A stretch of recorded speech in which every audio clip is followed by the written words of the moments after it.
Pick that up, sweetheart. That is what Station Manager Marcus Hendrick said 47 minutes before 50 Marines would arrive to end his career.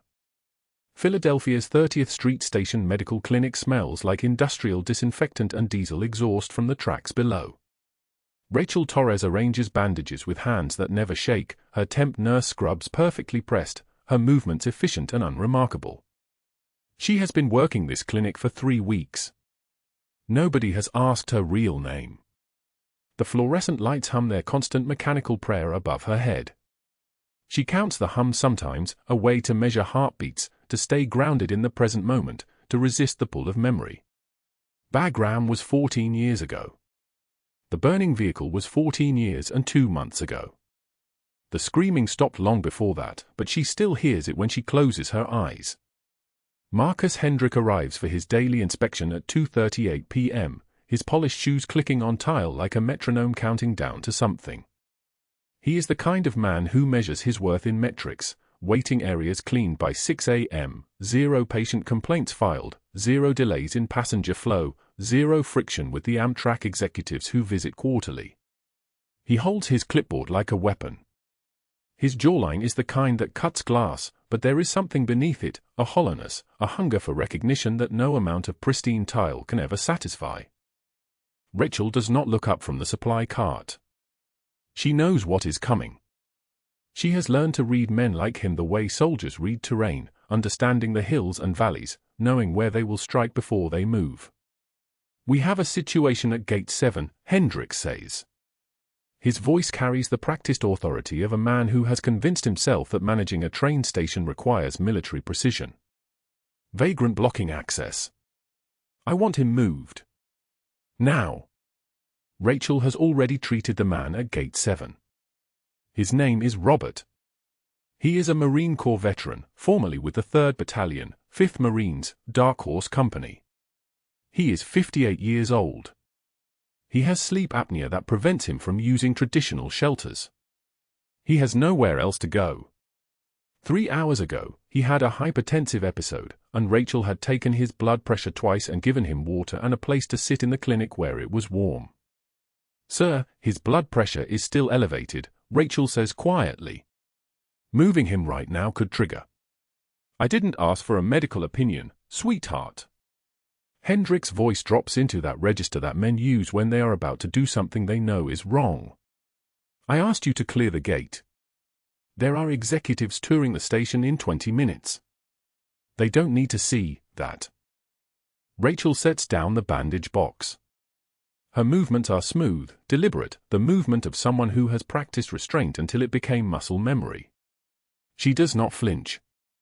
She does not argue. She simply meets his eyes with the kind of flat, calm stare that tells him nothing. "I recommend we monitor him for another hour," she says. Each word is placed like a chess piece. Moving him now increases the risk of cardiac event. Hendrick's face reddens. Not from embarrassment. From the realization that she is not backing down, that she is not performing the deference he expects.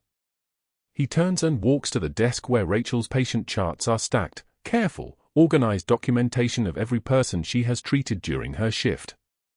He sweeps them onto the floor with one motion of his arm. Papers scatter across the tile like leaves in wind, and the sound of it, the sharp crack of bound folders hitting ground, echoes through the clinic. "Your job is not to question my decisions," he says. "Your job is to follow orders." Rachel kneels. She does not hesitate. She does not show anger or hurt or any of the reactions he is waiting for. Her hands are steady as she retrieves the papers, her face blank as a closed door. She continues her documentation without interruption, writing with the same precision she used to apply battlefield tourniquets, the same focus she brought to emergency thoracotomies performed in sand and smoke and the screaming dark. Hendrick stands there, watching her work, waiting for something, a tremor in her voice, a flush in her cheeks, any crack in the composure. He gets nothing. After 30 seconds, he leaves. What Hendrick does not understand is that Rachel Torres has already survived worse. She has survived the kind of quiet that comes after explosions, the kind of silence that falls when bodies stop moving. She has survived having her hands covered in blood that was not her blood, carrying men whose names she could not speak aloud because speaking aloud made them real. What Hendrick does not know is that her nursing credential is operational cover. She has been placed at 30th Street Station by Naval Intelligence, embedded in the medical clinic, tasked with monitoring the passenger flow and identifying the distribution points for a fentanyl trafficking operation that has been using the station as a hub. 3 months of surveillance. 3 months of careful observation. 3 months of documenting faces and patterns and the way certain people move through the crowds with deliberate precision. She keeps a pair of worn combat boots in her locker on the basement level, dusty and blood-stained, with sand still caught in the laces from a place called Bagram Air Base. She touches them each morning before her shift, running her thumb across the cracked leather, grounding herself in the truth of what she is. Not just a temp nurse. Not just a woman arranging bandages in a medical clinic. A Master Chief Petty Officer in the United States Navy. A trauma surgeon who has performed open cardiac massage through the ribs of dying men. A woman who has carried for wounded soldiers through 200 yards of enemy fire. She has never worn those boots where questions might be asked. Her slight limp favors her left leg when she thinks no one is watching, a souvenir from Bagram, a fragment of shrapnel still lodged near her femur, too close to the artery to remove safely. Most people do not notice. Most people see what they expect to see, a tired woman in scrubs, competent but unremarkable, moving through the station with the kind of quiet efficiency that makes her invisible. The patient she is really here for passes through this station twice weekly. His name is Sergeant Major Vincent Cross. He was a Marine. He still is a Marine, though the traumatic brain injury at Bagram changed something fundamental in how he processes the world. He comes through 30th Street Station every Tuesday and Thursday at 1:15 p.m., heading to his VA appointments in Center City. He has her name tattooed on his forearm, Rachel, in block letters, blue ink, permanent. He has no memory of where it came from. He has no memory of her face. She remembers everything. She remembers the burning vehicle, the smell of fuel and burning rubber, and the particular kind of screaming that happens when people are being incinerated alive. She remembers pulling him from the flames, his right arm already charred beyond saving, his chest caved in from the impact. She remembers kneeling in the sand with his body across her knees, pressing her palms against the wound in his chest, feeling his heart flutter like a bird trapped in a cage. She remembers saving his life. She remembers him waking up 3 weeks later in the field hospital, asking her name, asking everything. She remembers writing it down for him because the doctor said the brain injury would affect his memory, might steal years from him, might steal the war itself. She remembers him asking the nurses to tattoo her name on his body so he would never forget her, so he would always know who pulled him from the fire. He does not remember her. But he carries her name on his forearm, and twice a week he walks through this station, and Rachel watches from the clinic windows as he passes, moving with the careful precision of a man who has learned to navigate a world that no longer makes sense to him. Hendrick's footsteps fade down the corridor. Rachel continues gathering papers, organizing them back into their folders. Her hands do not shake. Her jaw does not clench. The trembling that might come later, in the privacy of her apartment at midnight, is something she does not allow here. Here, in the station where Hendrick can see her, where the surveillance cameras are always recording, where her cover identity depends on her appearing exactly like what she claims to be, just a nurse, just a temp worker, just another unremarkable woman pushing through the world without consequence. But that was not the worst part. The worst part was knowing that Hendrick had no idea who he was talking to. The worst part was knowing that the man he had just dismissed as sweetheart had a Navy Cross folded in her apartment, sitting in a box under her bed, along with photographs of men she had saved and men she had failed to save. The worst part was knowing that when Sergeant Major Cross walked through this station on Tuesday afternoon, he would pass within 50 feet of the woman who had given him his life, and he would not recognize her at all. Rachel finished restacking the charts at 3:12 p.m. By 3:14 p.m., she was monitoring the clinic door again, waiting for the passenger flow to shift, waiting for the twice-weekly visitor who would arrive in exactly 3 days, waiting for the moment when everything she had been building toward would finally crystallize into something that could not be ignored. She had no idea that moment was coming much sooner than that. She had no idea that it would take only 2 days. Just a sweetheart who won't last till Friday. That's what Marcus Hendrick said in the break room while Rachel Torres refilled her coffee, her hand steady despite the fluorescent lights humming overhead like angry wasps. He stood by the vending machine with 3 security guards and 2 ticket agents, his voice carrying the casual cruelty of a man who'd never been told no by anyone beneath him. I'll give her 6 days maximum. Our little temp here is too soft for station work. In fact, I'm betting a week's salary she quits before the end of this week. Rachel's jaw tightened imperceptibly. She continued stirring her coffee, watching the cream swirl into brown, her face showing nothing, not anger, not hurt, not the kind of wounded silence that would give him satisfaction. One of the guards shifted uncomfortably, glancing at her. She didn't look up. She took her coffee to the break room table, sat with her back to him, opened her nursing journal, and began reading about trauma protocols as though he'd discussed nothing but weather. Hendrick watched her for 5 seconds, waiting for something, a tremor, a flinch, the moisture of tears. He got none of it. His jaw clenched. He wanted a reaction the way a man wants confirmation that his punch landed. Rachel gave him nothing. That afternoon, the station thrummed with the late lunch rush, commuters flooding back from downtown, their rolling suitcases clicking across the marble floor like 1,000 impatient metronomes.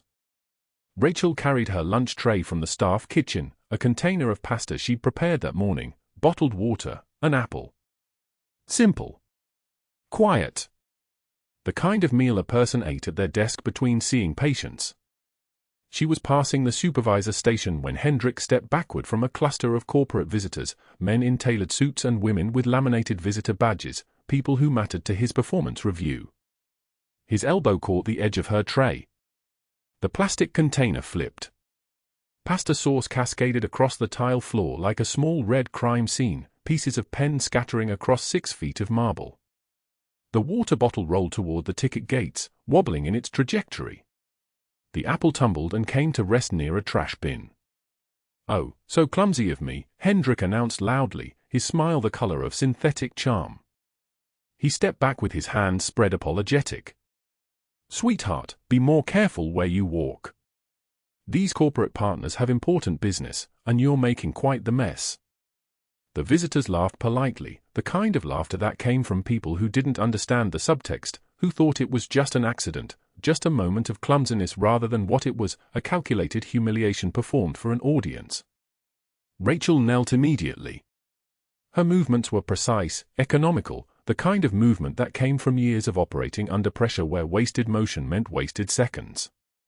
She began gathering the scattered pasta with paper towels, her face blank as a closed door, her breathing steady and controlled. She didn't say, "I'm sorry." She didn't say, "It's okay." She didn't meet his eyes or acknowledge the visitors or show the slightest sign that his words had traveled past her eardrums. She simply cleaned, retrieved each piece, deposited them in the trash bin with methodical efficiency, wiped the floor twice, and continued on toward the break room as though Hendrick had asked her to pass the salt. The visitors watched her go. One of them turned to Hendrick and said something about reliable staff, which Hendrick understood to mean, "You run a tight ship." That evening, alone in her apartment in South Philadelphia, Rachel sat at the kitchen table while her daughter Sophia drew pictures with colored markers, her 8-year-old hands moving with the absolute certainty that the world was a good place where people colored inside the lines and mommies came home at 5 o'clock and nothing terrible happened in train stations. Sophia had curly black hair that Rachel braided every morning, a gap between her front teeth where the adult ones hadn't grown in yet, and a voice that still believed in happy endings. "Mommy, why are you sad?" Sophia didn't look up from her drawing, a purple house with a red sun and stick figures holding hands. "I'm not sad, baby. Your face is sad." Children saw things adults learned to hide from. Rachel reached across the table and touched Sophia's hair. "Mommy had a long day at work. That's all. Did someone be mean to you?" Sophia's marker paused. "No, sweetheart. People just forget their manners sometimes." What Rachel didn't tell her was that manners were a luxury, that in the real world, the one beyond Sophia's understanding. People like Marcus Hendrick built their reputations on the backs of people like her. That the reason Sophia lived in this small 3-bedroom apartment rather than something larger was because naval intelligence didn't pay extra for covering tracks. That her daughter would grow up never knowing her mother had once carried for wounded Marines through 200 yards of enemy fire at Bagram Airfield. That her mother wore a hidden rank that carried weight in rooms Sophia would never enter. Instead, she watched Sophia color and said, "Draw me one with a rainbow." By Thursday morning, Hendrick's confidence had calcified into something harder than before. 2 days of Rachel's composure, 2 days of her refusing to quit, refusing to break, refusing to give him the visible satisfaction of her surrender. It angered him in a way he hadn't anticipated. Men like Hendrick understood power as a function of volume, of pressure applied until something cracked. Rachel simply wasn't cracking. He saw this as a personal failing. At 2:06 p.m., during the afternoon clinic hours, a homeless veteran with an infected leg wound sat in the waiting area, his presence blocking the clear sightline to gate access that the corporate partners valued. Marcus Hendrick wanted the veteran removed before any more executives toured the station. Rachel wanted to finish treating the infection, applying fresh antibiotics and new dressing before the man returned to the streets where the wound would deteriorate in the dirt and heat. She told Hendrick this directly: his infection needs another 20 minutes of treatment, or he'll lose mobility in that leg. Hendrick's face reddened with the kind of anger that comes from being questioned by someone he'd already decided was beneath him. He moved to the clinic counter, the place where Rachel stood documenting the veteran's care, and grabbed her patient charts. Not gently. The stack of papers, each one covered in her careful notation, her vital signs, her care plan for this man whose name nobody important cared about. Hendrick slammed them onto the floor with enough force that they scattered across 6 feet of linoleum, a small explosion of clinical documentation. "I said pick that up." Hendrick's voice filled the clinic like a bad smell. Commuters paused. A woman with a roller bag turned to watch. Someone took a photo with their phone. "And maybe learn your place while you're down there. I run this station, not some bleeding heart temp who thinks policy doesn't apply to her." Rachel knelt. Her hands were steady. Her breathing was controlled. She retrieved each paper with the precision of someone who'd operated under mortar fire, where shaking hands meant people died. She didn't make eye contact with Hendrick. She didn't acknowledge the commuters filming. She didn't respond to his words because responding would mean he'd successfully initiated a conversation, and conversations with men like him were power transactions he didn't deserve. She gathered the papers, stacked them neatly, returned them to the chart holder, and continued her documentation as though the past 30 seconds hadn't happened, her pen moving across the form with the same steady rhythm it had moved across explosive ordnance disposal checklists in Helmand Province. But that wasn't the worst part. The worst part was that she knew what was coming. 2 days remained before Sergeant Major Vincent Cross would arrive at the station for his Thursday evening VA appointment in Camden, the same appointment he'd kept twice weekly for the past 8 months, the same reason naval intelligence had placed her here undercover. The fentanyl trafficking investigation she was conducting required her to track his movements, monitor his contacts, identify the network of people moving product through his appointments. She was running out of time. Hendrick was escalating. Her cover was beginning to fray. And in exactly 48 hours, everything would collapse in a way that would erase her ability to finish the operation, burn her identity entirely, and leave a trafficking ring 18 months from arrest with no one to stop them. Rachel cleaned up the scattered papers and returned to the clinic, where the homeless veteran was still waiting for his medication rotation, and where outside on the platform beyond the glass, commuters moved through their ordinary lives with no understanding that the woman treating the infected leg before them was a Master Chief Petty Officer whose entire career was about to detonate in spectacular public failure, and that when it did, it would bring 50 Marines down on this building like the judgment of heaven, and everything Marcus Hendrick had built would disintegrate in 72 hours flat. Evening rush hour at 30th Street Station. Thursday 6:51 p.m.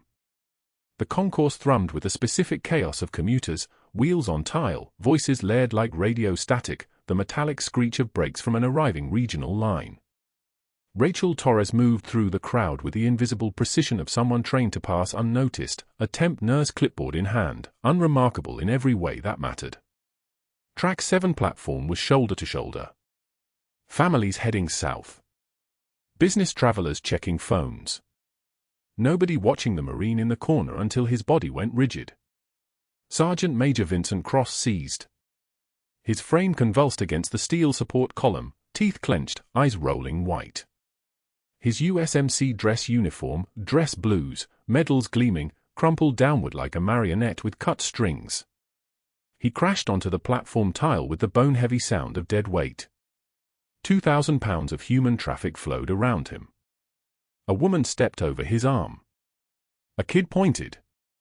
An older man looked away. Rachel was moving before her brain finished processing the pattern. She knew that seizure signature. She had seen it twice before under mortar fire at Bagram, seen the specific violent jerking that meant not simple neural misfire but something massive happening inside the chest, pressure building, oxygen starving. Her hands moved on their own, the way they always did when someone's body was trying to kill them. She sprinted past the security checkpoint near the platform entrance.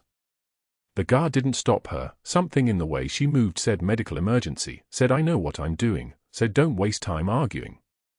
Her boots hit the platform tile and she dropped to her knees beside Cross's convulsing body, her hands already assessing, already knowing. Sergeant Major, I'm with you, she said, her voice that specific low-frequency calm that doesn't require volume to cut through chaos. Stay with me. His seizure was slowing. But the pattern underneath it, she felt it in the quality of his skin, the resistance of his chest, the desperate shallow wheeze that came from a body suffocating from the inside. Tension pneumothorax. Air trapped in the pleural space, collapsed lung, pressure building against his heart. The kind of thing that kills you in minutes if nothing vents it. Commuters were calling 911. Someone was recording on a phone. A teenage girl was saying, oh my God, on repeat. Rachel's hands moved with the mechanical efficiency of someone who had done this under fire, who had done this while rounds snapped overhead at Kandahar, who had done this with nothing but training and desperation and the knowledge that the alternative was a body bag. She pulled the ballpoint pen from her uniform pocket, a Bic, black, unremarkable, the kind you grabbed from any station desk. She snapped it apart with her teeth. The cap fell to the tile. She was already exposing his chest beneath the dress uniform jacket, already locating the second intercostal space along the midclavicular line, the anatomical roadmap burned into her nervous system from 17 years of military trauma training. The needle went in. Not a medical needle, the pen's hollow cartridge, straight through skin and muscle and pleural membrane, seeking the pressurized space where a collapsed lung was strangling his heart. The hiss of air escaped like a ghost leaving a room. His back arched. His breathing changed from desperate wheeze to the beginning of actual respiration. His body went rigid, then slack. The seizure stopped. The color started returning to his face, gray to ashen to something that might sustain life for the next 3 minutes. Rachel's hands were already moving to clear his airway, already positioning him on his side as his consciousness flickered back online, already beginning the compression she could feel his heart needed, her hands locked and straight, her shoulders driving the rhythm with the precision of someone who had kept soldiers alive in the space between here and gone. Clear, she heard herself say, though she wasn't giving an order, just naming the necessity. Get him breathing. The EMTs arrived 40 seconds later. 2 paramedics in dark blue, equipment in hand, faces doing that quick calculation of what kind of scene this was. They took one look at Rachel's hand still driving compressions, at the open pen barrel taped across his chest, at the sergeant major's expanding lungs, and they understood. What happened? The first one asked, dropping to his knees across from her. Seized, then arrested breathing, Rachel said. Tension pneumothorax. Needle decompression 2 minutes ago with what was available. He's been responsive for 60 seconds. The paramedics exchanged that specific look, the look trained medical people exchange when they witness something outside the normal parameters of what they see in their field. One of them was already setting up oxygen, attaching a proper monitor, getting ECG leads across Cross's chest. Where did you train? The second paramedic asked. Not a challenge. A question that meant I need to know what kind of qualifications you have because that was field trauma surgery with a ballpoint pen and you did it perfectly. Necessary places, Rachel said, and pulled back, letting the EMTs take over the airway management. The oxygen saturation climbing on the monitor was 84 now, climbing to 90, the numbers rising like a person coming back up from underwater. His chest was expanding. His color was real pink now, not the desperate gray of someone drowning in their own lungs. That was advanced procedure, the first paramedic said. That's emergency medicine. That's not. He stopped. Looked at her uniform. At her steady hands. At something in the way she was kneeling that suggested she had done worse than this, in places where there were no ambulances coming. Sergeant Major Cross's eyes fluttered open. His hand came up. He was reaching toward Rachel, his fingers grasping, his voice a broken whisper. Phantom, he said. But the oxygen mask went on and the words stopped. Rachel saw his forearm as his arm extended. Saw the tattoo on the inside of his wrist, the ink faded and old, her name, Rachel, in military lettering, the kind you get after someone saves your life and you're too traumatized to remember her face. She had seen that tattoo twice before, in classified briefing photos. She knew exactly what it meant. She knew exactly why her hand was trembling, which was not fear, which was restraint, which was the specific tension that comes from standing 5 feet away from the proof of everything you've been running from. You're going to be fine, Sergeant Major, she said. Her voice was steady again. You're with professionals now. They were loading him onto the stretcher now, the paramedics moving with practiced efficiency, getting him ready for the ambulance bay. The second paramedic was still looking at Rachel with the expression of someone trying to reconcile what they'd just witnessed with the temp nurse uniform she was wearing. That needle decompression saved his life, he said. You should know that. Whatever you did, it worked. Rachel nodded once. Didn't say anything. The training had taught her that silence after action was professional. The training had taught her a lot of things. But that wasn't the worst part. That wasn't the part that would end everything. Station Manager Marcus Hendrick was standing 30 feet away, at the edge of the crowd, his face the color of old brick. He had been coming down the platform stairs when the seizure happened. He had watched the entire thing. He had seen the pen. He had heard the paramedics mention authorization and procedures and advanced medical knowledge that no temporary clinic nurse should possess. His eyes weren't on Rachel with admiration. They were on her with calculation. He was already running through liability assessment, already thinking about what it meant that an employee had just performed an advanced trauma procedure on a collapsed civilian without proper equipment, without proper credentials, potentially without proper authorization. His mind was doing the specific administrative arithmetic of someone whose career lived and died by clean insurance standing and 0 complaints. Hendrick moved toward the paramedics. His face was already shifting into the expression Rachel recognized, the administrative concern of someone about to protect an institution by sacrificing a person. Excuse me, he said to the lead paramedic. Station Manager. I need a detailed report of what happened here. Who performed the needle decompression? What training did that person have? Was this authorized?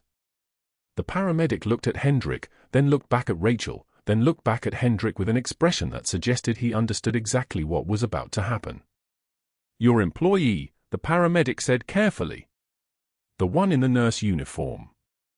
She performed an emergency needle decompression with improvised equipment. It was absolutely textbook. It absolutely saved his life. Rachel watched the calculation complete behind Hendrick's eyes. She watched the moment he realized what he had witnessed wasn't a miracle of quick thinking. It was a problem. It was an authorized scope of practice.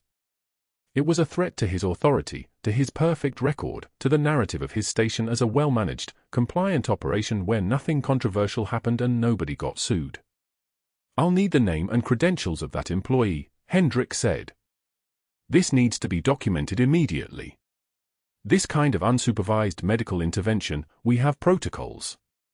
We have liability. Rachel was already stepping back into the dispersing crowd. The EMTs were loading the stretcher into the ambulance. The paramedic who had asked about her training was looking at her with something that might have been sympathy. Commuters were moving on. The emergency had passed.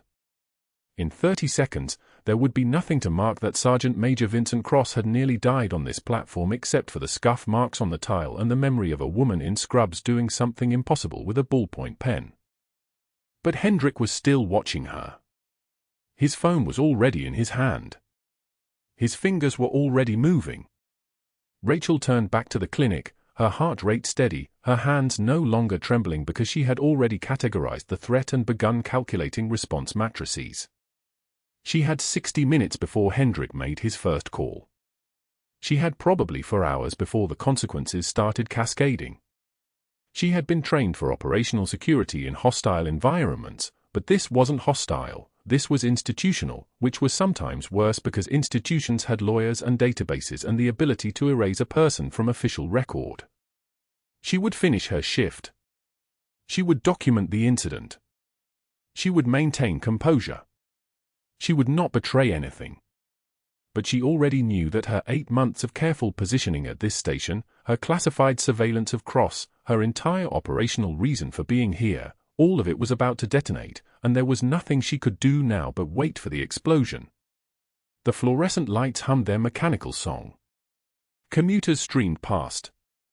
Somewhere in an ambulance, Sergeant Major Cross was coming fully conscious, still reaching for a woman he didn't remember, her name tattooed on his skin, her actions having just given him back the remainder of his life.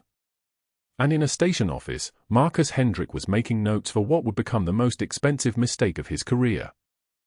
Rachel returned to the clinic. She picked up the next chart. She moved on. But everything was already falling apart. Within 2 hours of Sergeant Major Cross gasping back to consciousness, Marcus Hendrick sat at his desk with the regional Amtrak medical director on speakerphone, his voice steady but edged with practiced concern. "I need to report a serious liability issue," he said, pulling up the security footage on his monitor. One of our clinic staff performed advanced procedures well outside her scope of practice. Needle decompression. With a ballpoint pen. In front of 40 witnesses. The director's silence stretched across the line like a held breath. Hendrick continued, each word calculated to land with maximum weight. "That's a $4.2 million insurance exposure if something goes wrong. And it reflects on station management. On me." He wasn't wrong about the liability, he was just leaving out the part where Rachel's hands had been steady as a surgical laser, where her timing had been perfect, where a man would be dead without her. But competent saboteurs never tell the whole story. They edit it. 20 minutes later, he dialed Rachel's staffing agency and got transferred to their compliance officer, a woman named Patricia who'd never met him but had seen his name on a dozen station service requests over the past 6 months. "I need to file an incident report," he said, his tone shifting to something almost apologetic. "One of your temps, Rachel Torres. She performed unauthorized advanced medical procedures today that violated every protocol we have." He listed them methodically: needle decompression, direct airway management, what he framed as unsupervised emergency intervention without physician authorization. None of it was technically a lie. All of it was designed to bury the truth under a mountain of procedural language. "I'm obligated to report this," he told her. "For the integrity of the clinic and the safety of our passengers. I'm sure you understand." Patricia assured him she would launch an immediate investigation. She sounded genuinely concerned. She had no way of knowing that Rachel Torres had just saved a man's life with more precision than most surgeons could manage. By 4 p.m., Hendrick had pulled the security footage from track 7, the angles from 2 different cameras that showed Rachel's hands moving with unmistakable authority, the needle going in at exactly the right intercostal space, the immediate improvement in Cross's breathing. He watched it 3 times, looking for anything that could be interpreted as reckless. He found what he was looking for not in the footage, but in his own reflection in the monitor, a man whose performance metrics depended on station staff staying invisible, on problems being solved quietly, on nothing ever escalating beyond his ability to control it. Rachel Torres had just become the biggest problem he'd ever faced. And she'd solved it in front of 40 commuters with their phones out. He copied the footage to a flash drive, labeled it Incident Documentation, and placed it in a manila folder next to his handwritten notes. Each note was damning without being dramatic. Time of incident, 5:13 p.m. No physician present. Staff member performed advanced procedure without authorization. Patient outcome does not mitigate scope of practice violation. The folder would go to his supervisor tomorrow. But tonight, he had one more call to make. This one was personal. By 6 p.m., Rachel was being escorted out of 30th Street Station by two security guards whose faces she recognized from the morning shift. She'd spent 6 hours giving statements, answering questions about her training, her certification level, her decision-making process. The station manager had built his case with surgical precision. Scope of practice violation. Unauthorized advanced procedures. Threat to station insurance standing. The words hung in the air like verdict. She wasn't fired, not yet, but her clearance to work in the medical clinic was suspended pending a full investigation by the staffing agency and Amtrak's Regional Medical Board. The guard on her left, a man named Rodriguez who'd always nodded at her in the break room, wouldn't meet her eyes as he walked her toward the Market Street exit. Her naval intelligence handler would call in 12 hours with instructions to hand over all operational notes, all surveillance files, all connection threads from the trafficking investigation. The network had already moved locations. The dealers would scatter. The pipeline would rebuild somewhere else, in some other city, and Rachel would be standing on the outside of the investigation that had consumed 8 months of her life. The fentanyl death count in Philadelphia would rise. The families who'd lost someone would never know how close they'd come to justice. All because she'd made the choice to save a man's life. The rain started as she reached her car, the kind of rain that felt personal, that seemed aimed directly at the point between her shoulders. She drove through North Philadelphia with the windshield wipers on high, the streets slick and dark, past the corner stores and row houses, heading south toward Fishtown where a small apartment waited and a daughter who'd been told her mother would be home by 5:30.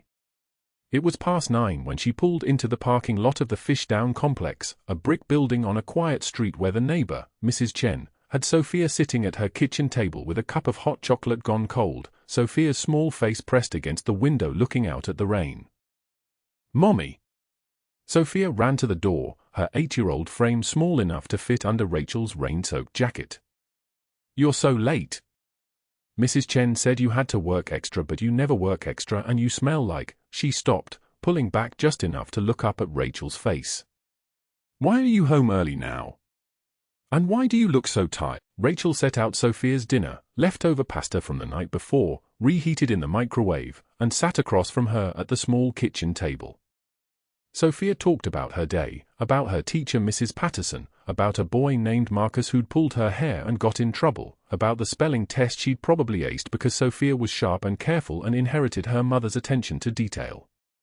Rachel listened and nodded and asked the right questions while watching her daughter's face, trying to memorize the exact shade of her eyes, the way her mouth moved when she was excited about something small and perfect and utterly outside the world of classified operations and fentanyl trafficking networks. By midnight, Sophia was asleep in her bed, tucked under covers with her stuffed seal named Captain, and Rachel was sitting at the kitchen table with a bottle of water and nothing else, no dinner, no coffee, just the weight of everything she'd lost in a single day. The operational notes were spread in front of her, months of surveillance on Sergeant Major Cross, the connection points she'd identified in the trafficking network, the dealers moving product through the station's freight areas, the pharmacy tech who was skimming fentanyl and selling it on the street.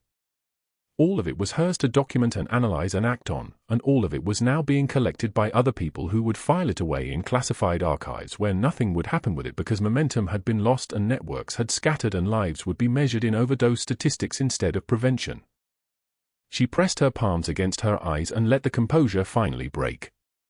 The tears came quietly, the way trained soldiers cry, no sound, just the physical release of pressure that had been building for 8 months, for the 2 days since she'd seen Cross collapse, for the 16 years since she'd carried him through Bagram with insurgent fire snapping at her back and his blood soaking through her gear. The failure wasn't that she'd lost her cover. The failure was deeper than that. It was the knowledge that her mission had been the only thing standing between the pharmacy tech and 40 more overdoses, between the trafficking network and 60 more families who would get a phone call at 3 in the morning telling them their daughter was dead. And she'd had to choose between saving one man and saving them. She'd chosen to save one man. And now she could save neither. The tears made no sound. That was the training. That was the discipline.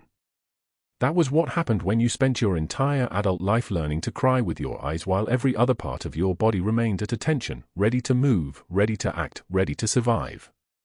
She sat at that kitchen table and let herself grieve the investigation that would never conclude, the network that would never be dismantled, the people she would never be able to protect because she'd saved a man at Bagram who didn't even remember her face. Her phone sat dark on the kitchen counter, notifications already beginning to accumulate, her naval intelligence handler trying to reach her, messages from the staffing agency, a voicemail from Amtrak's medical board. She didn't touch it. She just sat in the small kitchen of the small apartment in Fishtown and let the weight of consequence settle down on her shoulders like the rain had settled on her jacket, seeping in, soaking through, becoming part of her the way failure always does when you've been trained to carry it alone. 2 days of silence. That's how long Rachel Torres sat in her apartment in Fishtown, the rain settling on the windows like a judgment, the city outside moving forward without her while she remained suspended in the space between identities. The temporary nurse was gone. The Master Chief Petty Officer was compromised. The mother was present but absent, answering Sophia's questions about work with half-truths that tasted like copper. Then her phone erupted. Messages arrived in cascades, unknown numbers, blocked callers, notifications she didn't recognize. A text from her naval intelligence handler, check Twitter. An email flagged urgent from the regional Amtrak director. 3 missed calls from news outlets. Rachel's hands remained steady as she opened her notifications, but the air in the apartment seemed to contract around her as she understood what had happened. A commuter at 30th Street Station had recorded everything. Not just the needle decompression, not just Sergeant Major Cross gasping back to consciousness on the tile floor near track 7, the camera had captured her hands moving with absolute precision, had caught her voice dropping 3 octaves as she barked orders at security, had preserved the moment when she checked his pupils and called out tension pneumothorax, he needs immediate transport. But more critically, the video had been uploaded to social media, and someone with access to military databases had connected the metadata, the medical expertise, the unmistakable tactical composure to a name buried in Navy records. A name with clearance levels most people never knew existed. The local news broadcast had done the rest. Rachel sat in the 24-hour diner on Frankford Avenue, coffee untouched, watching her own photograph displayed on the mounted television above the counter. Not the temporary nursing badge photo. Not the kind-faced woman in scrubs that Marcus Hendrick had dismissed as barely competent. This was her official military portrait, hair military short, shoulders squared, eyes the color of a winter Atlantic, the kind of gaze that told you this person had seen things that rewired how they understood consequence. Beneath the image, a Chiron scrolled, decorated Master Chief Petty Officer working undercover as nurse, here's what we know. Her cover wasn't just burned. It was incinerated. Rachel paid for the coffee she hadn't drunk and drove to 30th Street Station at 0600 hours the next morning, before dawn, before the commuters arrived, because she needed to understand what was about to happen. What had already been set in motion. She parked 2 blocks away and approached the station through the pre-dawn grey, her jacket collar raised, her movements calculated to avoid detection even though everyone who mattered already knew exactly who she was. The main concourse was empty except for the cleaning crew and the security rotation. Hendrick's office light was on. Rachel kept walking, moving past his line of sight, noting the tremor in his hands as he sat at his desk refreshing news feeds, watching his own professional funeral broadcast live across every platform. She made a mental note of his pulse rate, elevated, irregular, and continued to the medical clinic where she'd spent the last 3 weeks pretending to be someone she wasn't. The staff lockers still held her personal items. Her badge still worked. The system, for now, hadn't locked her out. She opened her locker and stared at the pair of worn combat boots on the bottom shelf. The leather was cracked from Bagram dust, the laces frayed from 1,000 resecuring, the soles scored with the imprint of that burning vehicle and the 200 yards of enemy fire and everything that came after. She'd kept them there the entire time she worked as Rachel Torres, temporary nurse. A talisman. A reminder. A weight she carried alone. At 0800 hours, the first Marines arrived. They came through the station entrance in dress uniforms, midnight blue trousers with the scarlet stripe, dress blouses with medals precisely aligned, covers at regulation angles. The first group was a fire team of 4, movement coordinated, entering like they were clearing hostile territory. Then a full squad. Then more.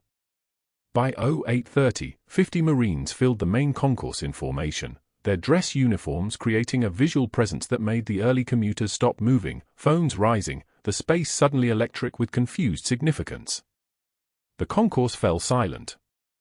Not the normal silence of people waiting for trains. A different kind. The silence that happens when your brain recognizes you're witnessing something ceremonial, something weighted, something you'll remember later when someone asks where you were and what you saw. Sergeant Major Vincent Cross stood at the front of the formation, and his eyes found Rachel the moment she stepped out of the administrative corridor. The recognition hit him like a defibrillator shock, not complete memory, not yet, but something deeper, something that lived in his muscle memory and his nervous system and the part of his brain that still functioned beneath the traumatic brain injury. His chest expanded. His jaw tightened. His hand moved to his cover and removed it, a gesture that in Marine Corps protocol means respect, means recognition, means this moment matters. Phantom 6, he said, and his voice carried across the concourse like a radio transmission cutting through static. You're here. You're actually here. Rachel's composure didn't crack. Her training held. But something shifted in her eyes, a glimmer of recognition that this moment had weight, that this man had carried her name on his body for 2 years without understanding why, and now, somehow, despite everything the traumatic brain injury had stolen from him, he understood something fundamental about who she was. A retired security guard who'd worked the station for 14 years stepped forward, a man Rachel recognized from the morning shifts, someone who'd served in Desert Storm and had never quite left the rhythm of military bearing. His hand moved to his chest in a salute. Master Chief Petty Officer, he said, and the words hung in the air like a declaration, like something being officially returned to the world that had been hidden too long. The Marines shifted in formation. A Marine general in dress blue moved to the center of the concourse, and the sound of his movements, the precise tap of his shoes on marble tile, the soft jingle of medals and insignia as he positioned himself, seemed impossibly loud. He began reading her citation. His voice was steady, military measured, the kind of voice that had read these words 1,000 times before and would read them 1,000 times again, not because the words had lost meaning but because they never would. For Valor in combat at Forward Operating Base Bagram, Logar Province, Afghanistan, Master Chief Petty Officer Rachel Torres distinguished herself through extraordinary heroism and selfless service while engaged in direct combat operations against armed enemy forces. Under direct fire with complete disregard for her personal safety, she carried 4 wounded Marines, including Sergeant Major Vincent Cross, through 200 yards of enemy fire to a secure position, providing immediate emergency medical intervention that prevented hemorrhagic shock in 3 of the wounded personnel. Her action saved 4 lives and enabled the rescue of an entire fire team that would otherwise have been lost. The general paused.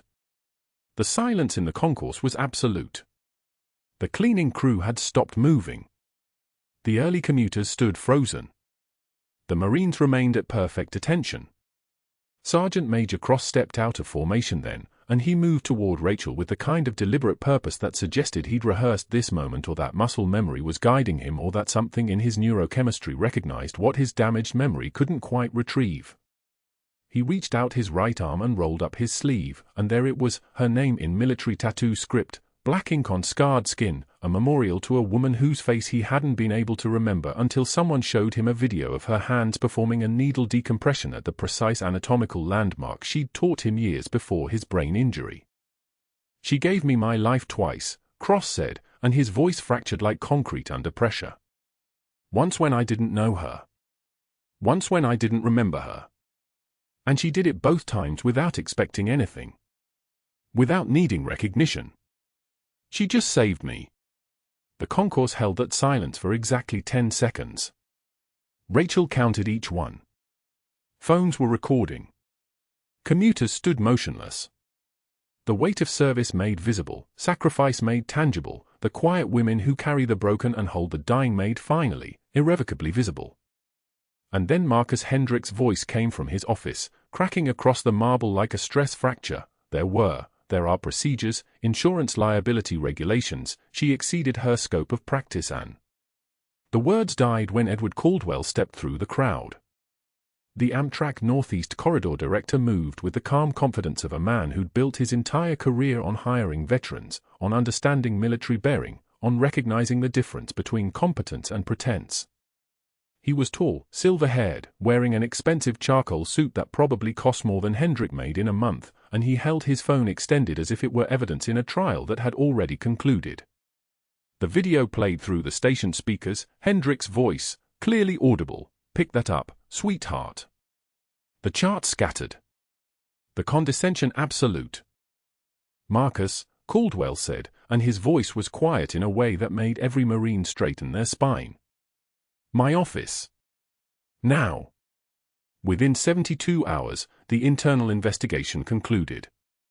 3 years of documented complaints materialized from filing systems and employee databases, discrimination charges, hostile work environment claims, policy manipulation that had nothing to do with veteran care and everything to do with performance metrics and Hendrick's obsession with pristine waiting areas. The corporate visitors who'd watched the Trey incident provided statements. The staff who'd overheard the betting pool confirmed he'd wagered 1 week's salary that Rachel would quit within 7 days.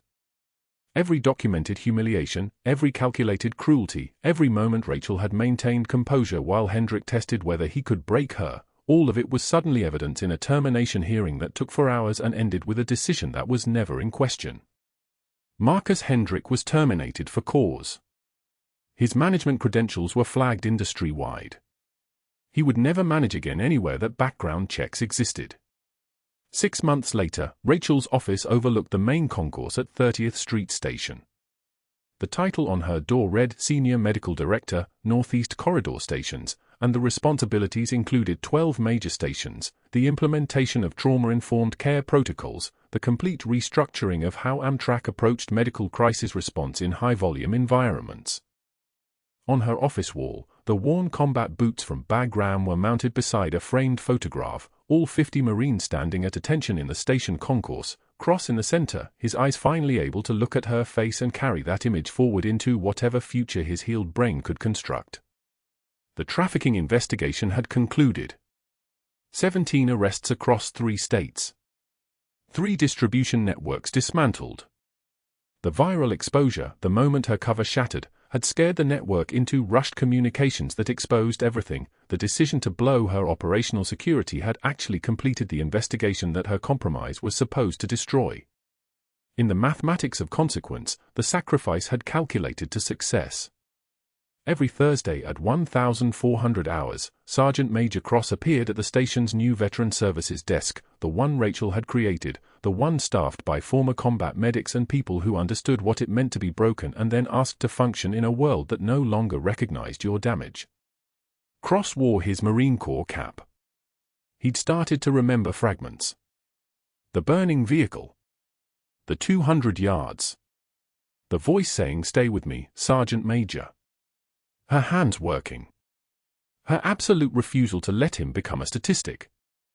Rachel's desk held a plaque from the 50 Marines, engraved with words Cross had spoken that morning in the concourse, words Rachel now repeated to every new hire at every station she supervised: power is not a title. Power is the ability to help. Through her window, she watched the commuters move through the station, pushing luggage, checking phones, living their lives unaware that the quiet woman who'd reorganized their safety systems had once carried 4 men through enemy fire and would do it again without hesitation, without recognition, without requiring anything except the knowledge that she'd prevented someone from becoming a name on a memorial. That's what it meant to be Master Chief Petty Officer Rachel Torres. Not the decorations. Not the recognition. The ability to help. The willingness to sacrifice. The understanding that true power is the restraint to never break, even when breaking would be easier. If you've ever been underestimated by someone who couldn't see what was right in front of them, Hit that subscribe button, because we're bringing you stories of people who refuse to be diminished. Like this video, comment your thoughts on whether Marcus Hendrick deserved what he got, and let us know in the comments, what would you have done in Rachel's position? You don't need a badge to be a hero. Sometimes you just need the courage to stay silent until your silence speaks louder than any words ever could.